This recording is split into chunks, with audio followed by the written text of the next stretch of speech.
Well, hello. It's Bishop Susan here at the beautiful San Lawrence Park, where as far as the eye can see, the Diocese of Niagara stretches out.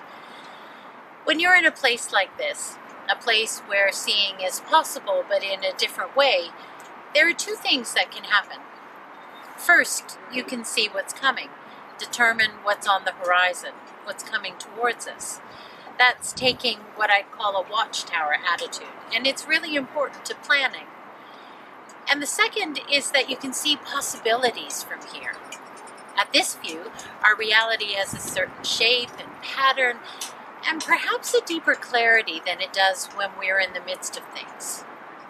This past year, the first of my episcopate, I've been engaged in a process of intentionally looking and listening for that deeper clarity, so that we can begin to outline a new vision for this next season of our church's life.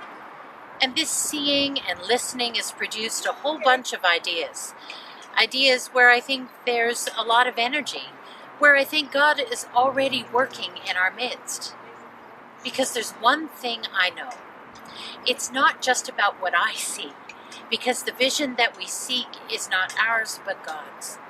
So for me, our visioning begins with a primary focus on spiritual formation and prayer, which will provide the foundation for the future that we seek together. I've noticed that the twin searches for authenticity and lives of meaning are at the center of people's yearnings for their churches.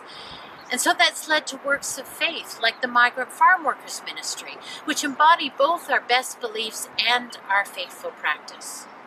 I've also observed that renewed leadership is needed, where current leaders are spiritually fed and nurtured, where new training opportunities are offered to help our leaders meet the challenges of living in this shifting time, with a particular emphasis on preaching effectively and engagingly, because preaching is more important than ever in this age, to this new mission field, to do our part in answering the spiritual hunger we see in the culture around us, a hunger we know can be satisfied by Jesus Christ.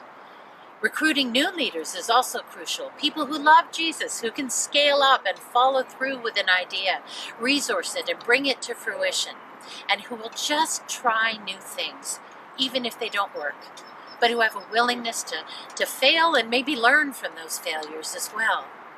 And our buildings, although they're a strategic asset, they need to be recast in a Christian vision as the gathered community of people who follow Jesus.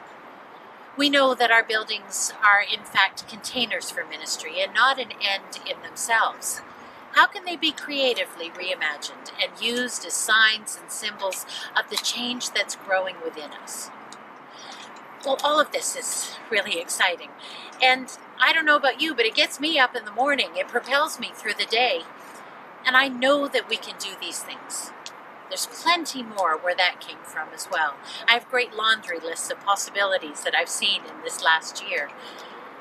But you know, I've traveled the length and the breadth of the diocese and spoken to so many of you about what's on your hearts and minds for our beloved Niagara. And I've been so inspired by your love for this diocese and by the dreams that you have for it. So it's now time that we all shared what we've been seeing together. A corporate work of discernment is crucial, but one that's done in a particular way, in the context of prayer, because that'll keep us focused on listening and discerning for God's voice, and not building castles in the sky that delight just our own selves, but listening for where the Spirit is actually working and building God's kingdom in Niagara. In all of this, I ask that you pray for our diocese and for God's mission. And I invite you to participate in one of 4 upcoming town hall meetings as we set about to cast a new vision for Niagara. Every blessing to you in this Easter season.